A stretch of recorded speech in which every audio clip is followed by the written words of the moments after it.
nous sommes la seule, le seul candidat, enfin mouvement politique, la France Insoumise, le seul, qui évoque le passage, hein, qui dit exactement comment on va s'y prendre pour aller d'une 5e à une 6e République.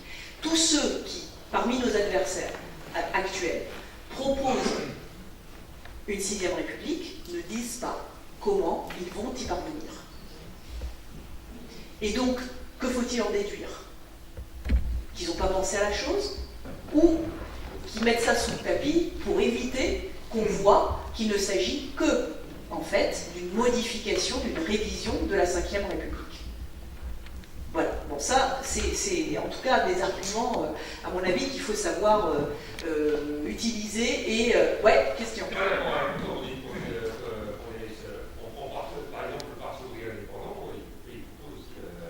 Oui, je pensais aux candidats.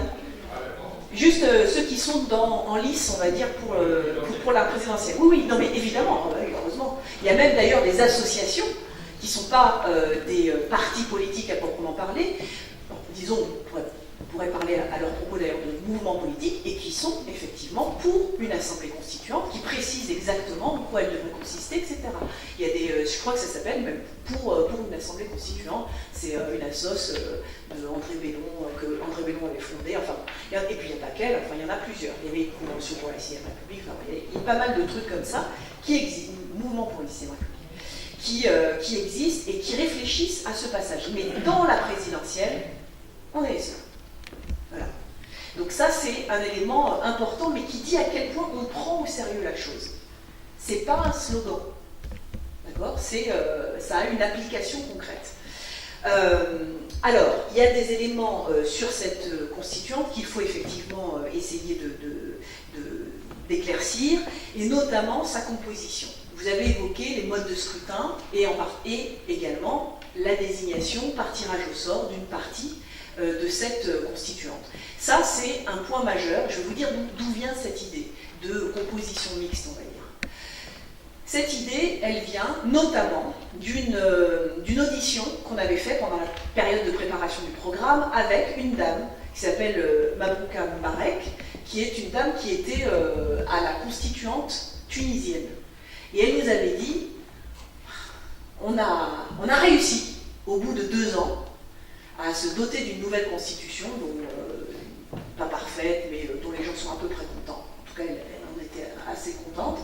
Et elle disait, mais on a fait pas mal d'erreurs, et parmi les erreurs, il y a notamment le fait que nous n'avons fonctionné qu'au régime représentatif pur, c'est-à-dire qu'on élit des députés, donc il n'y avait pas de tirage au sort, première erreur, et deuxième, défaut, c'est un défaut, et deuxième défaut, c'était d'avoir une assemblée unique, qui soit à la fois législative et constituante.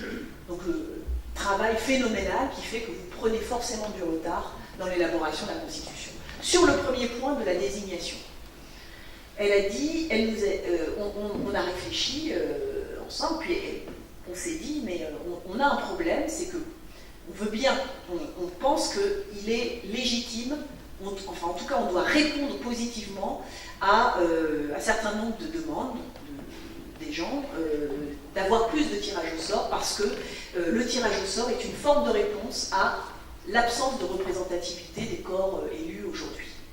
Et donc le tirage au sort a ceci d'incroyable, c'est qu'il permet de faire arriver des gens qui sont forcément, entre guillemets, à notre image, puisqu'ils sont n'importe qui. Ils ne sont pas là dans un plan de carrière, ils n'avaient pas prévu d'être là, donc ils sont finalement exactement comme vous et moi. Donc c'était ça l'avantage du tiré au sort, c'est qu'il n'a pas prévu, donc il n'a pas pu faire un plan. Hein, il n'a pas pu projeter son intérêt personnel sur le mandat. Vous voyez l'avantage, a priori. Donc on a été assez séduit par le fait qu'il fallait qu'il y en ait. Mais on n'est pas non plus séduit par le fait, enfin, en tout cas pas moi, et puis en majorité, et pas le candidat Mélenchon, par le fait qu'il faille complètement écarter des gens qui, eux, se présentent avec une offre politique concrète, hein, sur laquelle les gens ont légitimement besoin d'avoir un avis. Et ils choisissent ensuite. Bon. Et donc, voilà, on s'est dit, on va faire du mixte. Mais où est-ce que vous fixez la barre? La quotité, hein, la proportion? Combien on va tirer de gens au sort? Combien on va avoir d'élus?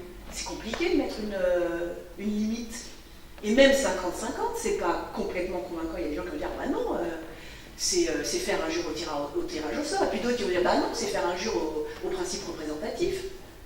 Donc, quoi que vous choisissez, vous serez critiqué. Or, notre souci principal, c'est que la constituante soit ultra légitime, hyper légitime, qu'elle ne soit pas critiquable, même si on trouve toujours, mais surtout pas sur ça. C'est-à-dire les gens qui vont y siéger. Il faut qu'ils soient protégés. C'est toujours l'idée de protection du mandat. Et donc, on s'est dit qu'il fallait trouver le moyen, en général, quand c'est comme ça, il ne faut pas imposer, il faut se dire, la solution, c'est le peuple. Donc on va demander l'avis aux gens. C'est-à-dire que les gens, quand ils vont désigner, mettre un bulletin dans l'urne, ils auront le choix. Soit leur bulletin est un bulletin qui donne au tirage au sort, qui le remettent au tirage au sort. Soit le bulletin qu'ils mettent dans l'urne, c'est pour désigner un des projets, donc une des listes de candidats qui se présentent pour représenter leur projet à l'intérieur de l'Assemblée constituante. De cette manière-là, vous aurez en fait remis au peuple la responsabilité de composer l'Assemblée constituante. Et c'est faisable. Mais ça veut dire que la proportion de gens tirés au sort, elle va dépendre de la décision du peuple au moment où il vote. Oui, pas tout à fait, parce que c'est pas la même chose de voter pour un pourcentage que sans savoir ce que vont voter les autres, de dire allez, si je veux plutôt au tirage au sort, est-ce que j'ai quelqu'un? Donc si je ne sais pas ce que les autres vont voter, ça tombe, étant pour le tirage au sort, je dis allez, tout le monde sort au tirage au sort. Ben oui. C'est tant mieux. Non, mais. Tout le monde sort au tirage au sort. Non, mais ça c'est votre avis. Mais éventuellement. Éventuellement. Ce que je veux dire, c'est quand je vote, je ne choisis pas cette proportion. C'est pas parce que j'ai le choix de mettre un bulletin pour le tirage au sort ou pour un candidat à élire que je choisis la proportion. Non, vous ne choisissez pas la proportion individuellement, mais vous la choisissez en tant que peuple, justement. Statistiquement, c'est faux. Désolé, mathématiquement, c'est faux. Ce processus-là ne garantit pas que le pourcentage de personnes qui sont tirées au sort sera le pourcentage que les gens souhaitent vouloir être de la constituante. C'est impossible à savoir. C'est impossible à déterminer ça. C'est-à-dire que juste en fait, ce que vous faites, ce qu'on donne comme possibilité, en disant que vous avez un bulletin qui s'appelle tirage au sort, ce bulletin-là est un bulletin favorable au tirage au sort. C'est un bulletin qui est censé augmenter la proportion du tirage au sort, qui au départ est nul. Statistiquement, non. Ça pose surtout un problème. Ça pose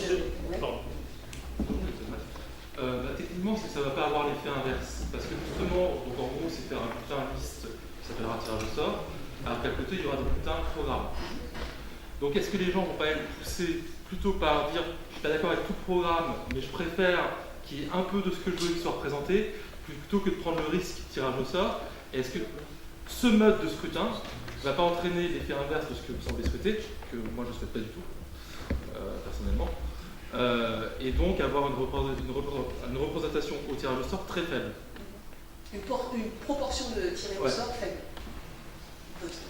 D'autant plus que les candidats nominatifs ou de liste ne manqueront pas de faire campagne. Qui fera campagne pour le peuple, pour le tirage au sort? Est-ce que voilà. Alors ça c'est un peu la même question. Si, parce que en fait, ce que vous dites pose la question qui, lorsque j'y réponds, me permet de aussi vous répondre.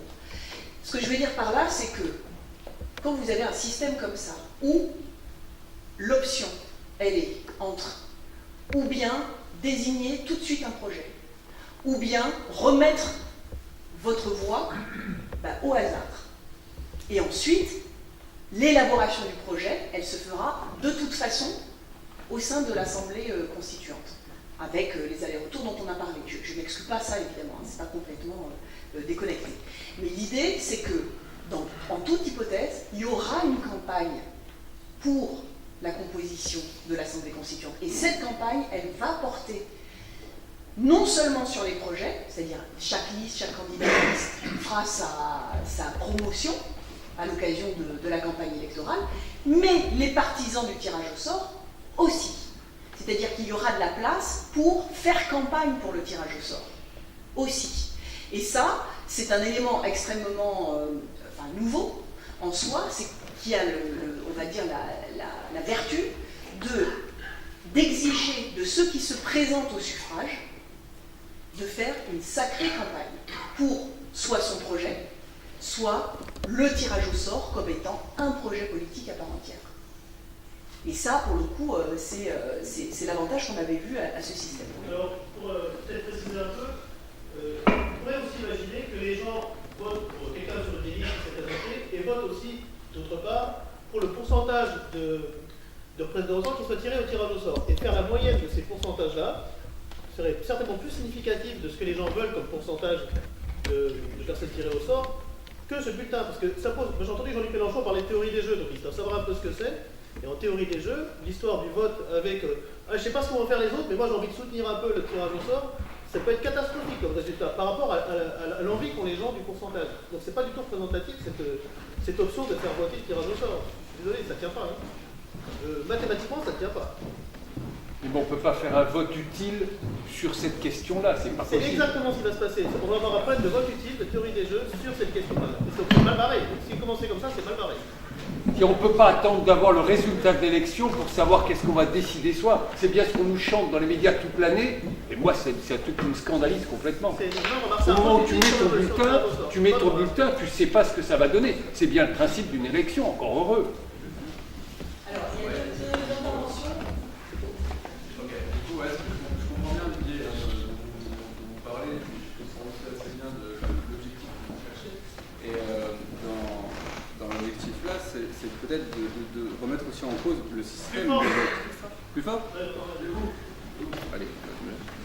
Alors je disais du coup que peut-être que je comprends bien les deux, en fait, le biais et puis en même temps l'objectif. Et je me dis qu'aussi il y a peut-être une façon de faire.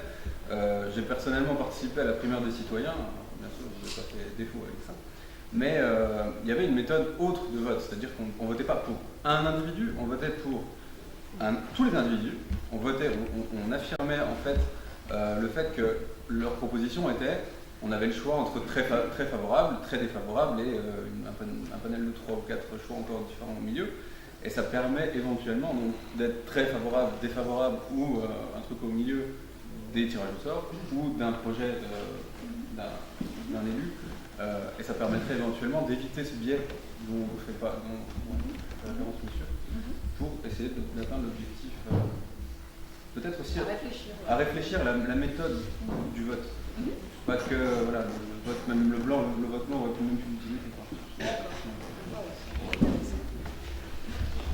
Oui.